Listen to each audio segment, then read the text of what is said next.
بسم اللہ الرحمن الرحیم. السلام علیکم. میرا نام واجد خان ہے اور آپ سن رہے ہیں خان منٹ پوڈ کاسٹ. آج اس کی ایک نئی ایپیسوڈ کے ساتھ حاضر ہیں.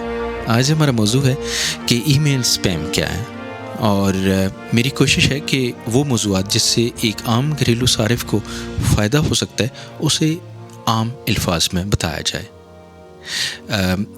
This is just for notes for my English listener, because if you want to know more about this subject, I already write a blog post and I will put the link in my podcast summary. تو دیکھتے ہیں کہ ای میل spam کیا ہے اور آپ کو یہ کیسے معلوم ہو کہ جو ای میل آپ کو ملی ہے وہ اسپیم ہے.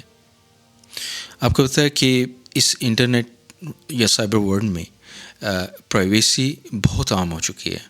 ہم اپنی زندگی کا بہت زیادہ معلومات جو ہیں وہ اس وقت آن لائن رکھ رہے ہیں، چاہے وہ ہمارے فوٹو ہیں یا ہماری آڈیوز ہیں یا گھریلو بہت سارا پرسنل ڈیٹا ہے جو اس وقت سائبر ورلڈ پہ موجود ہے. میرا مقصد یہ ہے کہ لوگوں کو یہ بتایا جائے کہ وہ اپنے آپ کو اس سے کیسے محفوظ رکھ سکتے ہیں، اور آج کا موضوع بھی اسی سلسلے میں ایک ہے. تو یہاں میں چیدہ نکات پہ بات کروں گا.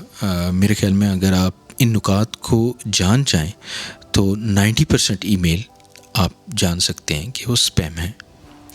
اس میں سب سے جو پہلا نقطہ ہے یہ ہے کہ عموماً جو ہیکر ہیں وہ معروف کمپنیوں یا لوگوں کے روپ میں دھوکہ دیتے ہیں. اس لیے اگر سینڈر میں ای میل سینڈر جو ہے وہ یہ دعویٰ کرتا ہے کہ وہ ایک لیگل کمپنی کا نمائندہ ہے تو ای میل میں اس کا ڈومین ضرور چیک کر لیں. مثال کے طور پہ اگر ایک ای میل آپ کو ملتی ہے اور اس میں سینڈر یہ دعویٰ کرتا ہے کہ یہ ای میل کسی بینک کی طرف سے ہے، میری مثال میں میزان بینک کو یوز کر رہا ہوں، تو لازمی طور پہ اس ای میل کا جو ڈومین ہے جو @ کے بعد آتا ہے وہ mizanbank.com ہونا چاہیے. اگر وہ نہیں ہے تو آپ یہ جان جائیں کہ یہ ای میل اسپیم ہے. تفصیلات میں نے اپنے بلاگ میں بھی لکھی، جس میں سے کچھ پرسنل ای میل بھی میں نے شیئر کیے ہیں. یا اس کے علاوہ اگر آپ کا ای میل کسی پبلک ڈومین سے ہے، یعنی جی میل، یاہو یا ہاٹ میل سے ہے، تو پھر آپ کو اس سے بھی زیادہ احتیاط کی ضرورت ہے. اس میں دوسرا نقطہ یہ ہے کہ دھوکہ دہی پر مبنی جو ڈومین ہوتے ہیں وہ بالکل اصل ڈومین کی نقل ہوتے ہیں. یعنی جو ہیکر ہیں عموماً اصل ڈومین کی سے ملتا جلتا ڈومین خرید لیتے ہیں. مثال کے طور پہ اگر امیزون ہے تو amazon.sa وہ کر دیں گے، ایکچولی جو ویب سائٹ ہے وہ amazon.com ہے. تو جو ای میل ریسیور ہے وہ ویژولی سمجھے گا کہ یہ ایک جینون کمپنی کی طرف سے ای میل ہے اور وہ اسے رسپونڈ کرنے کی کوشش کرے گا. تو یہ میرا دوسرا نقطہ ہے. تیسرا نقطہ یہ ہے کہ جو ہیکرز ہیں موسٹلی آپ کو BCC فیلڈ یعنی بلائنڈ کاربن کاپی فیلڈ جو ہوتا ہے ای میل کے اندر، ایک ٹو کا فیلڈ ہوتا ہے جس سے آپ کو ای میل آ رہی تھی، اور ایک فرام کا ای میل ہے جو سینڈر بھیج رہا ہے، اور ایک BCC فیلڈ ہوتا ہے. موسٹلی جو لیگل کمپنی آل دو تکنیکی طور پہ BCC میں ای میل ایڈریس رکھنا کوئی غلط بات نہیں ہے، لیکن جو معروف کمپنی ہے یا لیگل کمپنی ہے وہ جب وہ آپ کے ساتھ کوئی دستاویزات یا کاغذات شیئر کرتی ہیں تو موسٹلی اسے BCC فیلڈ میں نہیں رکھتی، یا تو وہ آپ کو کال کریں گی یا آپ کو ٹو فیلڈ میں رکھیں گے.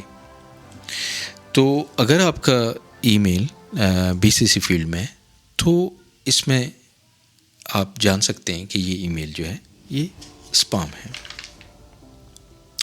چوتھا جو نقطہ ہے اس میں یہ کہ آپ کی ای میل کے اندر جو امبیڈڈ لنکس ہیں، مثال کے طور آپ کو ای میل ریسیو ہوتی ہے اور اس کے اندر ہائپر لنکس ہیں، یعنی ایسے مواد ہے کہ جس کے اوپر آپ کلک کر سکتے ہیں جو کلکیبل ہے، ٹھیک ہے، اور وہ دیکھنے میں بالکل حقیقی لگیں گے آپ کو، لیکن دراصل ہیکر نے ان جو لنک ہیں اس کو ریڈائریکٹ کر دیتے ہیں اپنی ہیکنگ ویب سائٹ کے اوپر، یا وہ ویب پیجز جو ہیکر نے بنائے ہوتے ہیں جو دیکھنے میں بالکل کسی اصل کمپنی کی طرح لگیں گے، ان کا ڈیزائن بالکل ایسے ہوگا، ان کا کلر ایسے ہوگا، ان کا فونٹ ایسے ہوگا، ان کا لوگو ایسے ہوگا، آپ کو یہ لگے گا کہ آپ واقعی کسی بینک کی ویب سائٹ پہ جا رہے ہیں یا کسی مثال کے طور پہ پے پال کی ویب سائٹ پہ جا رہے ہیں.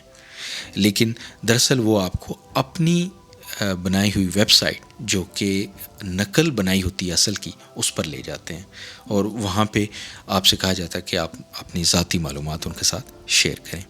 اس کو دیکھنے کا طریقہ یہ ہوتا ہے کہ آپ ہوور کر سکتے ہیں، یعنی آپ نے ماؤس کو اس ہائپر لنک کے اوپر لے جا کر کے اس کو دیکھ سکتے ہیں کہ وہ ایکچولی URL جس پہ وہ بھیج رہا ہے وہ آپ کو نظر آئے گا. اگر آپ کا جو لنک ہے اس URL سے ڈفرینٹ ہے جس پر وہ آپ کو لے کے جا رہا ہے، تو آپ یہ سمجھ لیں کہ یہ بالکل اسکیم ہے اور آپ کو یہ غلط URL پہ لے کے جا رہے ہیں. اور باقی پانچواں جو نقطہ ہے وہ یہ ہے کہ ہیکر عموماً جو ان کا جو ای میل کا مواد اگر زیادہ جذباتی آپ کو لگے تو آپ کو احتیاط کی ضرورت ہے. مثال کے طور پہ ہیکر آپ کو ای میل مواد میں یہ بتائے گا کہ آپ کی لاٹری نکل آئے، یا آپ کو بہت زیادہ پیسے ملنے والے ہیں، یا آپ کو نوکری مل گئی، یا وہ کوئی کمپین کر رہے ہیں فنڈ ریزنگ کی، یا مثال کے طور پہ پاکستان میں آج کا سیلاب ہے تو یہ کوئی قدرتی آفات ہیں تو ان کو بھی یوز کریں گے. چونکہ ان کا مقصد یہ ہوتا ہے کہ یوزر جو ہے اس ای میل پہ فوری رد عمل دے. وہ عموماً اس چیز کی حوصلہ افزائی کرتے ہیں. کبھی کبھی وہ آپ کو یہ ای میل کریں گے کہ آپ کی جو ذاتی فوٹوز ہیں یا معلومات ہیں وہ چونکہ ہیک ہو چکی ہیں، اور آپ 24 یا 48 گھنٹے کے اندر ان کو رینسم دیں، کوئی پیسے دیں تاکہ وہ محفوظ کر سکیں. ایکچولی وہ ڈیڈ لائن بھی دیتی ہیں تاکہ آپ فوراً اس پہ ریئیکٹ کریں. یہ پانچواں نقطہ تھا.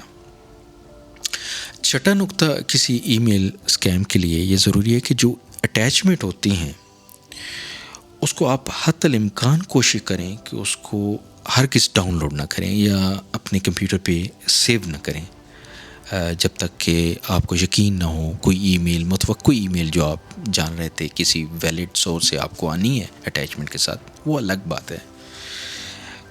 لیکن اگر اٹیچمنٹ ہے تو چونکہ موسٹلی جو اٹیچمنٹ ہے اس کے اندر ایگزیکیوٹیبل ہوتے ہیں. کمپیوٹر میں ایگزیکیوٹیبل کا مطلب ہے وہ کوڈ ہوتا ہے جو سسٹم کے اوپر رن ہوتا ہے، اور اس میں موسٹلی وائرس ہو سکتے ہیں یا مالویئر ہو سکتے ہیں اس کی شکل میں.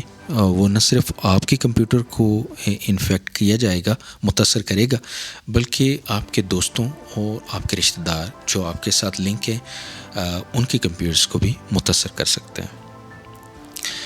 ساتواں اور آخری نقطہ جو بہت زیادہ عام ہے وہ یہ ہے کہ کبھی کبھی آپ کو لگتا ہے کہ ای میل ایڈریس درست ہے، جو ای میل پتہ ہے جہاں سے یہ آ رہا ہے وہ بالکل صحیح لگتا ہے، اور وہ ای میل آپ کے کسی رشتہ دار یا دوست کا بھی ہے. تب بھی اگر اس کے ای میل مواد کے اندر یہ بات کی گئی ہے، یعنی آپ کو دوست کی طرف سے ای میل آتی ہے اور اس میں لکھا ہوتا ہے کہ اسے فوری مدد کی ضرورت ہے، یا وہ کہتا ہے کہ مجھے کوئی ذاتی معلومات آپ کی چاہیے، مثال کے طور پر آپ کا شناختی کارڈ، یا سعودیہ میں ہے تو اقامہ یا پاسپورٹ، ایسی کچھ چیزیں آپ کو چاہیے، تو آپ بہتر ہے کہ اپنے دوست یا رشتہ دار کو فون کر کے ایک دفعہ کنفرم کر لیں، چونکہ آپ ہیکر کو پتہ ہے کہ آپ ٹرسٹ کریں گے اگر ای میل کا سورس آپ کا کوئی ریلیٹیو یا آپ کا دوست ہو. تو کبھی کبھی یہ ہوتا ہے کہ آپ کے دوست یا رشتہ دار کا کمپیوٹر ہیک ہو سکتا ہے اور آپ یہ سمجھ رہے ہیں کہ اسے مدد کی آپ کی ضرورت ہے. وہ آپ کو کہہ سکتا ہے کہ اتنی رقم درکار ہے، آپ منتقل کر دیں یا اپنی ذاتی معلومات دے دیں. تو آپ بہتر ہے اپنے دوست یا رشتہ دار کو فون کر کے یہ بات کنفرم کر لیں. ہو سکتا ہے ان کا کمپیوٹر یا ڈیوائس یا موبائل ہیک ہو گیا ہو. اب آخری بات یہ ہے کہ آپ کو یہ جو 7 نکات ہیں، جو اہم نکات ہیں وہ میں نے بتائے ہیں. اگر آپ ایک دفعہ جان جاتے ہیں کہ آپ کی ای میل اسپیم ہے تو پھر کریں کیا ان کیس آپ کو یہ پتہ چل جاتا ہے. سو موسٹلی یہ ہے کہ آپ ای میل کو بلاک کر دیں جو سینڈر ہے، اور اس ای میل کو حذف کر دیں. یہ حذف کرنے سے پہلے اسے آپ جو اسپام کے طور پہ رپورٹ کر سکتے ہیں. یعنی آپ کا ای میل کا سافٹ ویئر، چاہے آؤٹ لک ہے چاہے جی میل ہے، اس کے اندر یہ فیسلٹی ہوتی ہے کہ جو ای میل آپ کو ریسیو ہوئی ہے آپ یہ بتائیں کہ اسپیم ہے، تو سافٹ ویئر اس چیز کو یعنی آپ ایک معلومات مہیا کر رہے ہیں سافٹ ویئر کو اپنی امپرومنٹ کے لیے، تو اس کے اندر یہ میکینزم ہوتا ہے، اور نیکسٹ ٹائم اگر وہ ای میل آتی ہے تو وہ جنک میں چلی جائے گی۔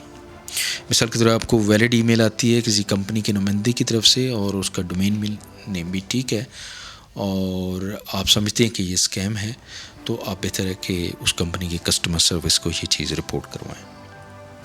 باقی آپ کے اور آپ گھر والوں کی پرائیویسی بہت عام ہے، اور انشاءاللہ ہم اس مسئلے پہ اپنے بلاگ میں بھی اور آنے والی پوڈ کاسٹ میں بھی میں اس پہ مزید بات کروں گا۔